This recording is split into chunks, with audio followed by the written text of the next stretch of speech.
Assalamu alaikum everyone, and as always, nice to have you back. Today we'll do Augustan Poetry, and we have a surprise because there are two women poets today to talk about, and at the same time we have two of your classmates here doing presentations, which is always an amazing thing. So let's see the presentations and then go back to the Augustan age. You can start now, Hind. Hello everyone, my name is Hind. Today, inshallah, I will talking about metaphysical poetry. We can describe metaphysical poetry as a fruit of the Renaissance tree. What is the metaphysical poetry? Metaphysical poetry is a group of poetry emerged in the beginning of the 17th century, whose poetry comes to be known as the metaphysical poetry. Metaphysical literally, meta means beyond, and physics means physical nature. Metaphysical concerned with the fundamental problems of the nature or a place in life. John Donne was the founder of the metaphysical poetry. He tried to write poetry in a different way, but the name of metaphysical poetry is given by Dr. Samuel Johnson for the first time when he wrote the life of Abraham Cowley in his book, The Lives of Poets. But he used it in a negative sense to criticize the poetry of Donne. Unusual images makes the poetry is difficult. Images taken from field of knowledge, science, architecture, geography, history, astronomy, chemistry, architecture, geometry, mathematics, and biology, medical, etc. For example, today the FLEA by John Donne. The FLEA marked by this FLEA and marking this how little that which the denounced me is. It sucked me first and now sucks thee, and in this FLEA our two blood mangled be. Thou knowest that this cannot be said, a sin nor shame nor loss of maidenhead. This is taken from field of biology. And this poetry is taken from field of biology, and the flea is a small insect. The small insect with sucks blood from a human body. This insect used here as the theme of the expression of love. To conclusion, the flea. The flea uses a conceit as a means of flirtation and sexual correlations too. The flea metaphor represents denied sensual pleasure. Its tiny scale reflects the insignificance of the woman's chastity. Its body, containing the blood of a speaker and mistress, symbolizes the union between the couple. Here is the part of the reason. They perhaps to see how one image can be stretched to accommodate a range of meanings and association. They show the thrilling possibilities of language, but to poetic use. Thank you. This is my presentation. It's interesting that some of you find the physical poetry interesting and intriguing. Maybe I disagree with the description that physical poetry is difficult, or that metaphysical poetry, or even analyzing the word metaphysical itself, because in our discussion we came to the conclusion that metaphysical doesn't necessarily mean nothing. It was used just to say that those people are bad. Yes. The poetry is not about metaphysicality. Generally, it's different. They were writing against the current. So I was also hoping for some commentary on the woman here in the text. Generally, we said so far the society has been anti-feminist, where women are presented as less weak, less intelligent, unintellectual compared to men. Men have more freedom. Is John Donne treating the woman in the poem the same? That is an interesting question. Someone else can probably do a presentation on this. But maybe I can tell you that the 20th century greatest feminist, Virginia Woolf, she praised John Donne. She is the same critic who praised Afra Ben. So if a feminist praises John Donne, probably he's doing something to empower women, to give them a voice. Thank you. Thank you. Yeah, please. Maybe he's trying to be different and be with women, not to be against women like other poets. And this is something new. This is something experimental. People were not used to women having a voice. Because in this poem, when the poet is telling his beloved that you and me and the FLEA are one, in this crazy, it's in a way similar to the guy who told, actually we'll study this, someone who wants to deceive the woman to trick her, to take her money. Here, in a way, he wants to take something else. But the poet is saying, we are the same. And the woman is not tricked. He doesn't deceive her. Because what does she do? She kills the FLEA. She acts.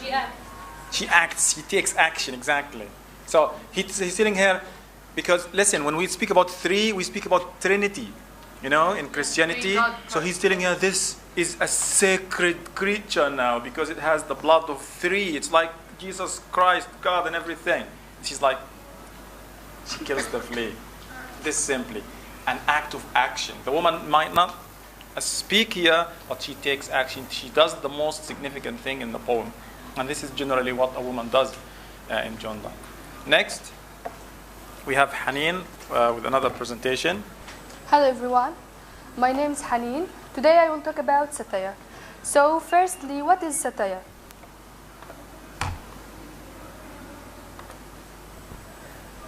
Satire is a technique employed by writers to criticize corruption, to satirize corruption of an individual or a society.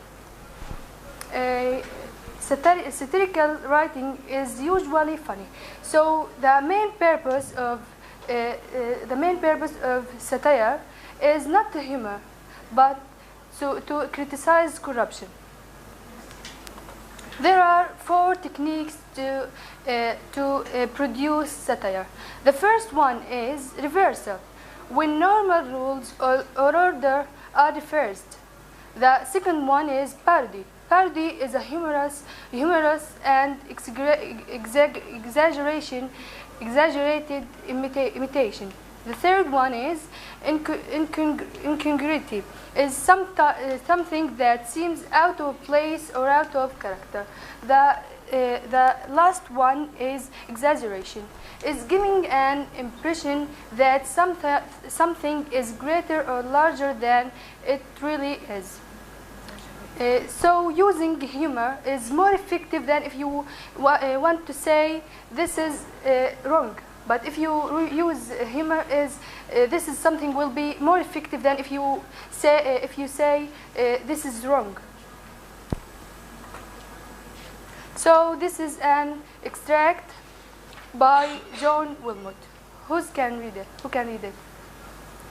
I'd be a dog, a monkey, a bear, or anything but that vain animal who is so proud of being rational. Yes, this is satire in general. Satire in general by John Wilmot. And the second one is, who can read it? Yes. Blots, true or false, are necessary things to raise up commonwealths or enduring kings. This is extract by Dryden. And this one is more specific than the first one. The last one is by, who can read?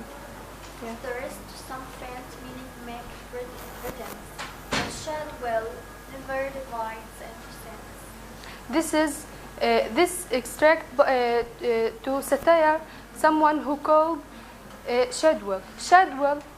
Dryden describes Shadwell as the master of dullness, and this is extract. This is satire, personal satire. This is personal satire. And that was our lesson about satire. Thank you. Thank you, Harriet. Thank you very much. Anyone has a question? Thank you. When you do presentations, can you try to bring texts from outside the course so we can learn extra things? This is the one significant thing about the presentation. So we want to see what you do with extra texts, with texts from outside the course. Okay? So it would be a lot better, but this is really interesting. I like that you like satire, and you also mentioned parody and stuff we'll talk about in a bit. So let's go back to our class. The Augustan age is actually generally named the Augustan age because the rules of poetry followed by major critics like Samuel Johnson and Alexander Pope. But before I speak about Augustan poetry, Alexander Pope, Mary Montagu, and Mary Leapor, I want to say something about parody. We spoke about parody last time, remember? And even when Haneen mentioned parodies, she said some humorous, exaggerated imitation. When you open most dictionaries, they will always mention the word comic or humorous or funny, a funny imitation of something, a funny representation of something that already existed, whether it is a person or a book. However, I believe that this is not accurate. This is not 100% what parody does. Again, look at me. Why are you turning the pages? Is there something? Okay, so today, again, before I go to Augustan poetry, I want to say something about parody. And I have to say it again, pay attention please. Generally, most books tell you that parody is funny, comic, a humorous imitation of something. Yes, parody imitates it because the word parody means to copy or to imitate. Now, is it always funny? Is it always humorous? Is it always less serious? This is what my point now. I think no, it's not, because sometimes it could hurt people's feelings. So because if you're making fun of, is it only about hurting feelings? No, but that is one thing. It's about criticism. It's about, in my opinion, parody is about change. Why would I parody somebody? Because yes, I want to make fun of them, but sometimes I don't want to make fun of them. It's not funny. Sometimes it's tragic. So I want to criticize them, to show their weaknesses, to show their vices, to show their corruption, by imitating them in a way that makes people pay attention. My point is, generally, if this is the English canon, listen to this. If this is the English canon, you know the English canon, the bulk of the most important, most anthologized literary works, where the mainstream critics and writers like reside most of the time. So if this is the canon, this is the bulk, this is the core. Some people live here in the margin, you know, the margin and hamish. Some people are marginalized. They are known, they're famous, but they're usually not mentioned and studied and researched. So they're pushed by critics to the margins of the society, of the canon. But some poets, we say, were kicked even outside. They're not in the margin or on the margin. They are here, outside. We mentioned Donne, for example. Johnson criticized him. Dryden. 50 years later, Dryden criticized him. Almost 100 years later, Johnson criticized him. And then, even after his death, many people were threatened by people who would write differently. Afrabin was also considered to be of less importance. And Mary Manley also was considered scandalous and objectionable and controversial in many ways. So people here, outside the canon, sometimes want to challenge, right? To engage in dialogue.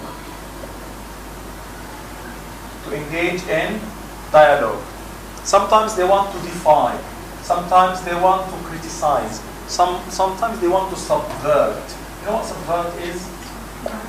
when you subvert somebody's authority, you shake somebody's authority. So the king, remember the king is the king, the most important God's representative on earth. If you parody the king, it's as if you're telling people that the king is an ordinary person.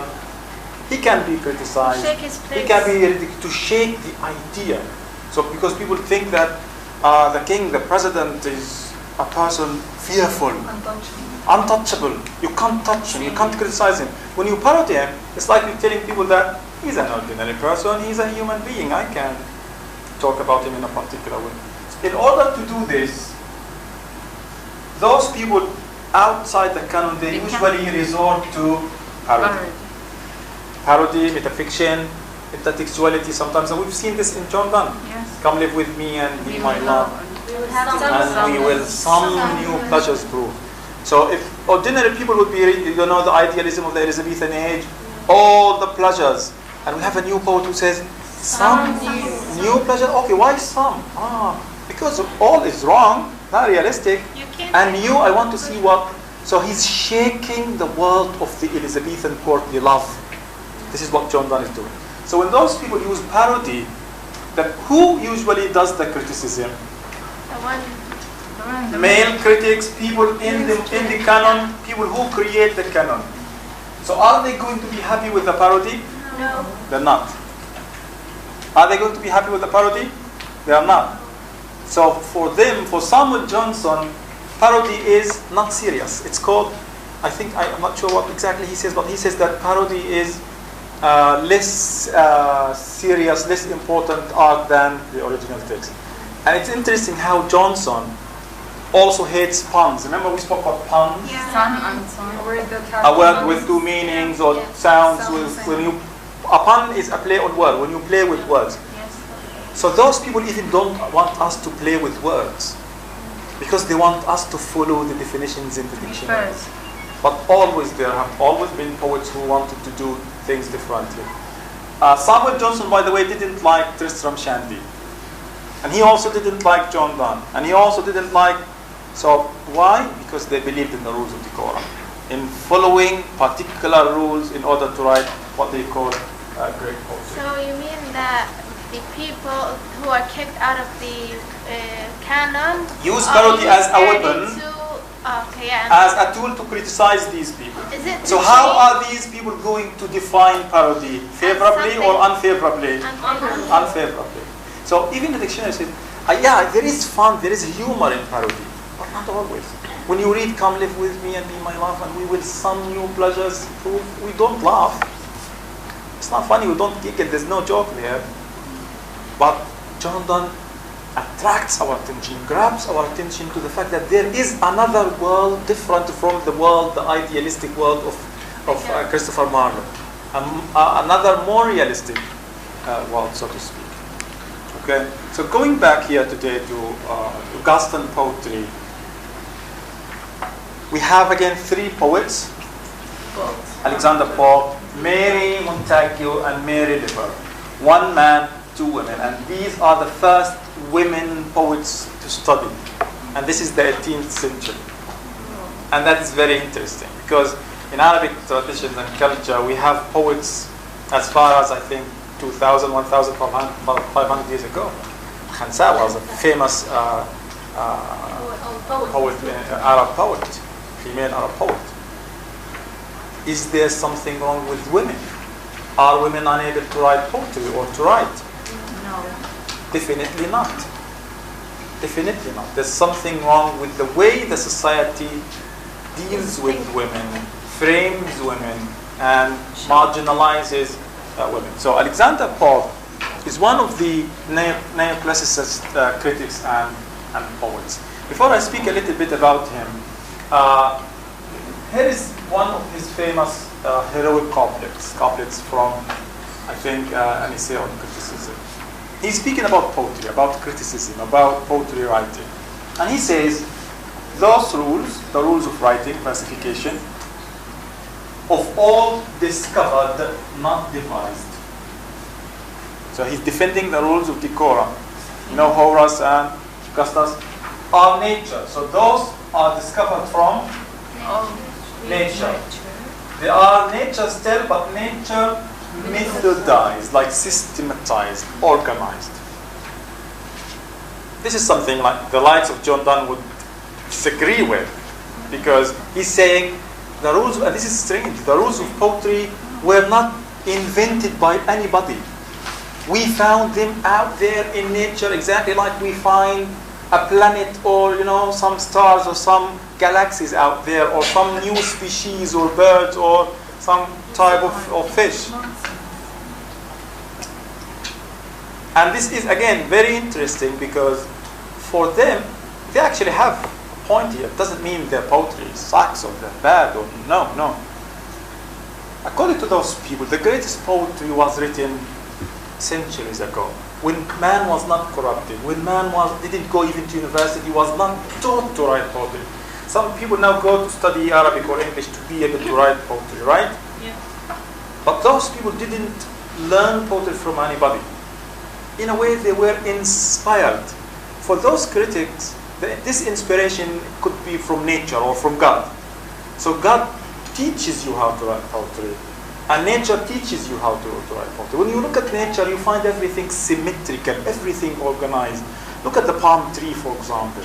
Look at the trees or things, at the birds. Look at them, how they are shaped and in a way, symmetrical. You know what symmetrical? Everything is balanced, everything is organized. So the rules of writing, like particular rhyme, some feet, some syllables, like 10 syllables, 10 syllables, 10 syllables, they're generally taken from where? Inspired from nature. So they are not devised by anybody, they were discovered from nature. If you count the syllables here, you'll find it. I think I can bring you 1,000 lines by Alexander Pope, and all will be 5 feet, 5 feet, 5 feet, 5 feet. Strict about following the rules. And this is a couplet. Why is this a couplet? They have the same word. When we speak about Alexander Pope, we usually speak about the heroic couplet. And a heroic couplet is basically a couplet. Like when you define a paragraph, you're studying writing now.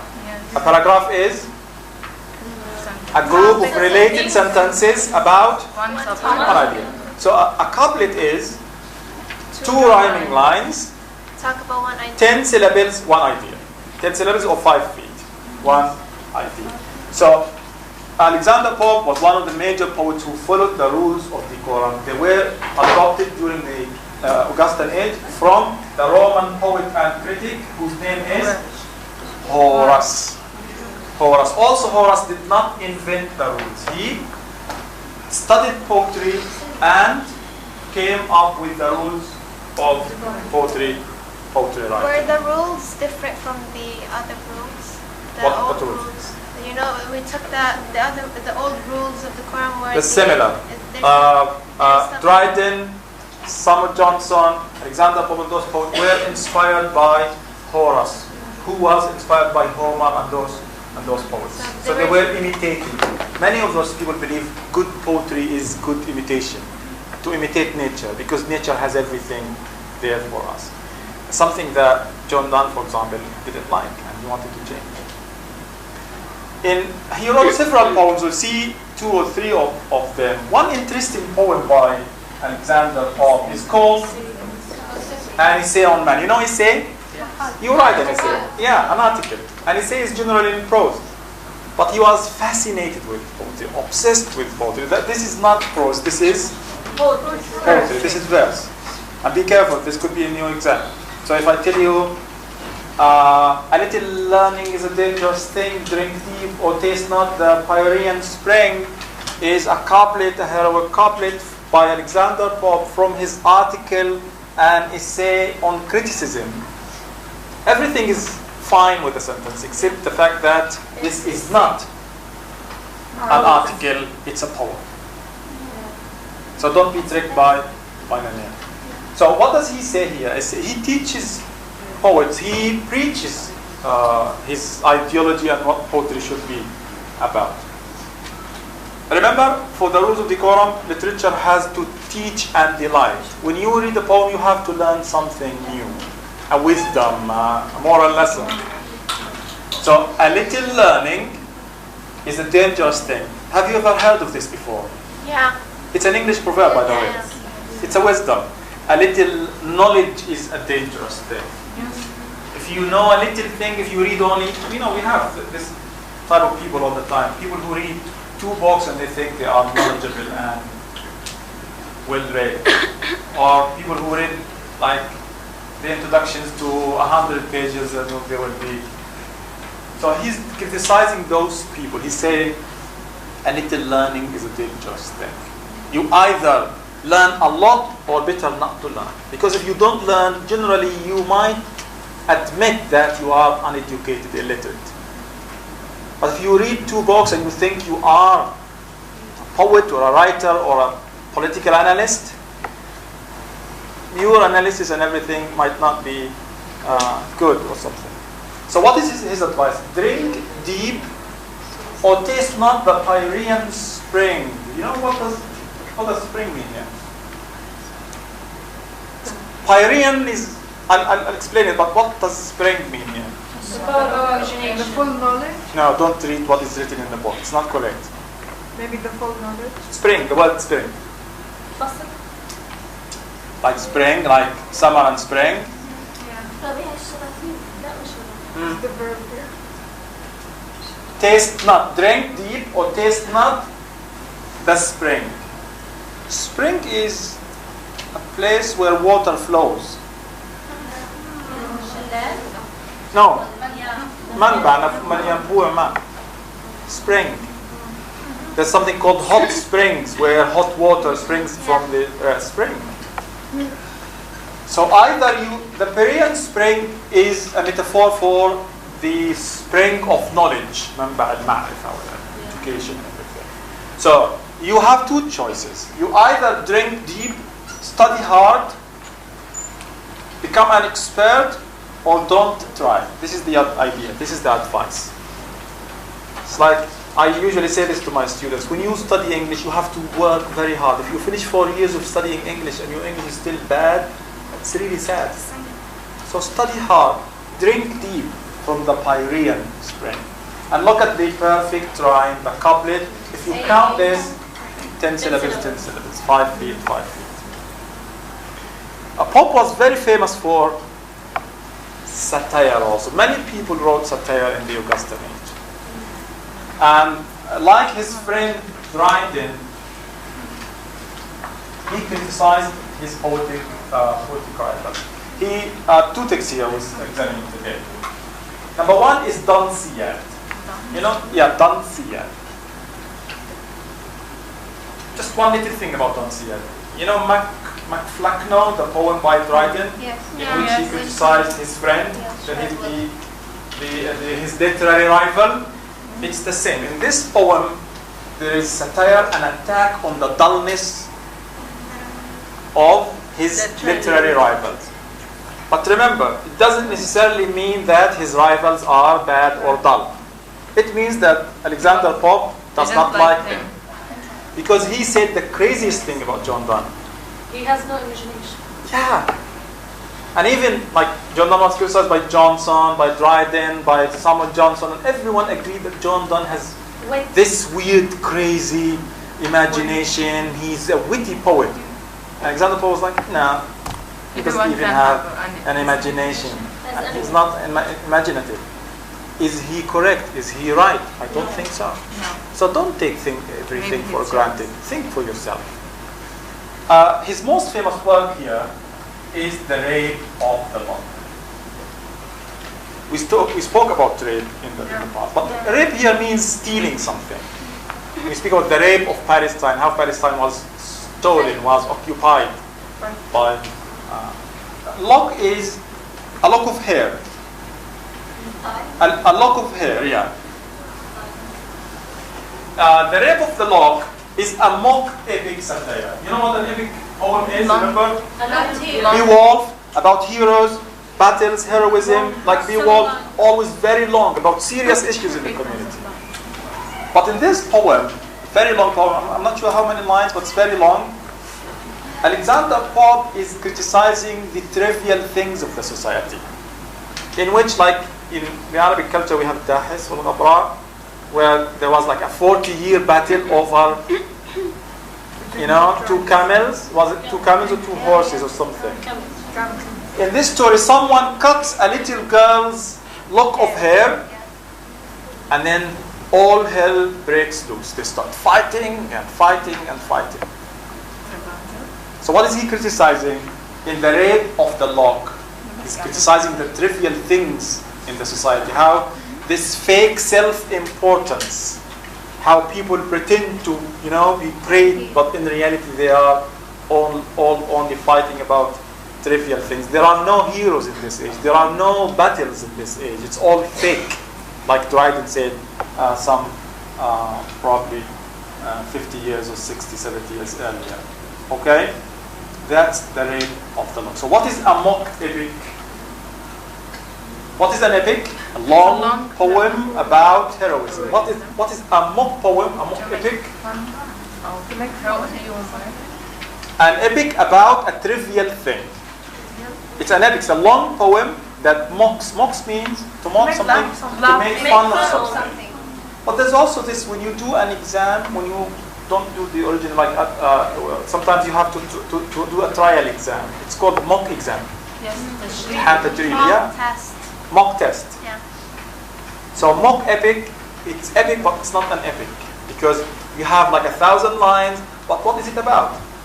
It's someone praising his mouse device, or someone, you know, fighting, killing many people because they stole his marker, or about a trivial thing. We have this in Gaza here. We have a lot of people who would fight and do horrible things only because someone did something trivial and stupid. Yes. And that's satire. This is an interesting poem to read about. Let's move to the more interesting poems or poets of today. Number 1 is Mary. Lady. Actually, she's a lady. She was the wife of, I think, the British ambassador to Turkey. Her name is Mary Montagu. Lady Mary Montagu. We already have a Mary before. Mary Manley. Mary Manley. So we have Afra Ben, Mary Manley, and now Mary Montagu. She was also a satirist. She was also a poet. It is said here, it says in the book, that she was a friend of Pope, but later on she became his enemy. I don't know why. Sounds interesting. But it's also interesting that Alexander Pope is a friend of the wife of the ambassador. So this is generally what poets did in this age. They wanted to be close to the royalties, to the court, to the people in power. In one of her poems in a letter, she told Pope that satire should like a polished razor key. What's a razor? When men shave their beard, so they use razors, like very sharp, like a sharp knife. Yes. Like a razor, keen, like sharp. Satire should be sharp like a razor. This is called a simile. Using as or like. It's a metaphor, but it uses like or as. Satire is like a razor, sharp. Wound is a verb here. It should wound with a touch that's scarcely felt or seen. That is scarce, it's barely, you don't feel it, you shouldn't feel it. In a way, she is saying that satire has to be subtle and indirect. Yes. Implicit. If you read it, you don't think, is she criticizing me or what is she saying here? And this is something that comes from a woman. In a way, if you read this text, if I didn't tell you this was written by a woman, you can't tell. Can you tell this was written by a woman? No. She didn't use words. No. Which proves the idea that women can write poetry like men, exactly. There was this novelist 10 years ago who said, I read the first paragraph in a novel and I can't tell whether the writer is a woman or a man. And there was an uproar. Everyone's like, what? Come on. There are similarities, there are differences, but if you say women don't write as good as well as women, no, that's not true. everyone has his or her own way and style. And finally today, another Mary. So 3 Marys and 1 Afra. Mary Leapor or Leapor was also a famous poet who sadly died at the age of 24. How did she become famous? Because, yeah, she still became famous for some time. Maybe she became famous after her death. Generally, yes. Generally, yes. Her poems were published posthumously. This is a good word to know. You know, post means after. Post-exam, post-test, after. Pre-reading, post-reading. Posthumously, like John Donne, his poetry was mostly published after his death. You can say after his death or her death, but when you use the word posthumously, you sound, like a sophisticated person who knows big words. Yeah? Listen, the book says she was influenced by Paul. And my question is, do you agree or do you disagree? She was influenced by, the book says, Mary Leapor was influenced by Alexander Pope. I want you to read this stanza, extract from a poem by Mary Leapor, and tell me whether you see similarities or see influence by Alexander Pope or not. I'll give you 1 minute.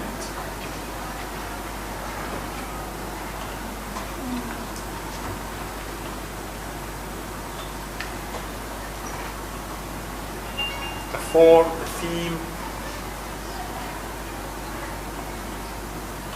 The speaker is a man, by the way, but the author, the poet, is a woman.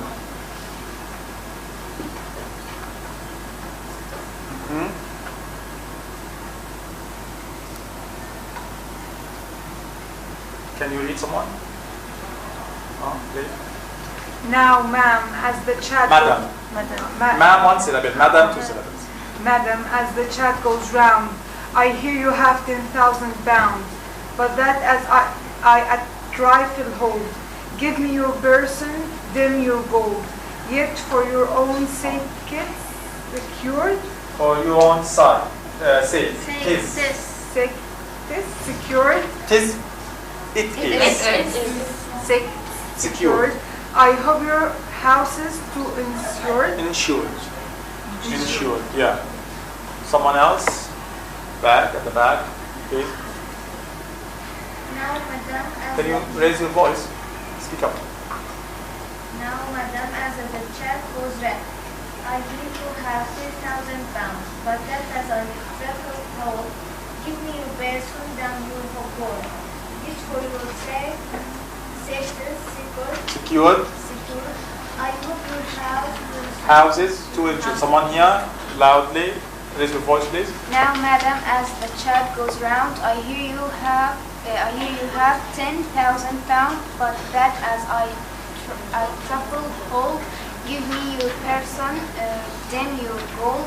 Yet for your own sake, it is secured. I hope your house is too insured. What do you think? What is the speaker is a man talking to A woman. a woman. What is he telling her? Yeah. I think he's trying to deceive her. He's saying in the second line, I hear you have 10,000 pounds, and then he's saying to her, give me your person. He's trying to own her. To own her, what an interesting reading. Very good reading. So there is a man trying to trick a woman, to tell her, give me your money. And he's blunt, he's vulgar. He's not even trying to hide his deceit. Yes, he's openly talking to her, thinking that a woman is not smart. So, now, madam, as the chat goes round, I hear you have 10,000 pounds. Yani, figures, like a lot of money, you're hiding a lot of money. You're rich. But I, as a trifle hold, give me your person, because a woman generally was treated as an object, something to own. Give me your person, then your gold. Yet for you, it's not for me. I don't want the money. I want you weak. You can't protect yourself. Maybe people will deceive you, trick you. Give me the money. I'll hide it for you. It's like mothers when they They talk to give their you the kids. idea. Huh? How much money have you given your mom so far? A lot. Where is this money? It's gone. So it's for your sake. It is secured. I'll secure it for you. I don't want it. I want to protect you. A woman can't live without a man's protection. Yes. I hope your house is to insured. You have houses and that they are insured, or I can take them to make sure that they are safe. This is again satire from a woman to not only to one man but also to men in general, and how they treat women, how they think women are not smart and not intelligent, and that they always need a man to protect them, to save them, to make that everything they have is secure. The theme is women being smart and powerful. She's giving voice to women like Afra Bint. She's empowering women like Mary Manley. She's insisting that women are as smart as men and even smarter. So the theme is different from Alexander Pope. So this is a woman writing for women about women issues. Do we have the heroic couplets here? Yes. Round, by the way, grammatically speaking, this is pounds. 1,000 pounds. Yes. But poetic license for the rhyme. Right. Yeah? So couplets. 3 couplets. Is it a heroic couplet? Do we have 5 feet? No. 4? 4. 4, it's all 4. So she's not following, if she is influenced by Alexander Pope, she's not following him 100%. What is the conclusion here? Women have always written excellent literature. If they were published later on, it wasn't their fault. There must have been poets earlier, probably during Shakespeare, after, even before, 1,000 years. But usually the society would ignore them, would neglect them. 1, because they are women. 2, because generally women, like we've seen here, are harsh criticals of men in general and male superiority. So here, generally when we speak about the woman, how they explore new ideas, how they satirize and criticize and attack men all the time, and most importantly, how they would usually be critical of male superiority, fake male superiority in the society. And perhaps that's a conclusion. That is one reason why, not because they were writing bad poetry, not because they're not good poets, but because the male critics ignored them altogether for their critical poetry. Please. I want to add a comment. We said that in Old English, mainly most poets were religious or heroic because they wrote them. The monks chose to write them. So we can say that women wrote poetry from a long time, but they did not write it, so did not have it now. Yeah, probably yes. They didn't want to show it to their parents or family or anybody, because remember, during Shakespeare, women were not allowed to perform on stage. That's why we'll speak later on at the end of this course about Virginia Woolf, the feminist critic, who said a woman has to have dependence on herself. A room of one's own. There's an article called A Room of One's Own. It could be stupid, the idea, but she says you have to have your own freedom and privacy and independence. If you have your own room, if you share a room with your brothers or sisters, sometimes you're going to hide your talent. If you write poetry, you're going to hide it, because if somebody sees it, it's going, he writes poetry, she thinks he's a poet, and then they're going to destroy you for life. But if you have your own room, which symbolizes freedom and independence and privacy, you can do the talent you like. You can grow, you can develop. I'll stop here, and if you have any question, you're free to ask. And after this, by the way, we're going to start the romantic age. We're going to jump to the romantic age.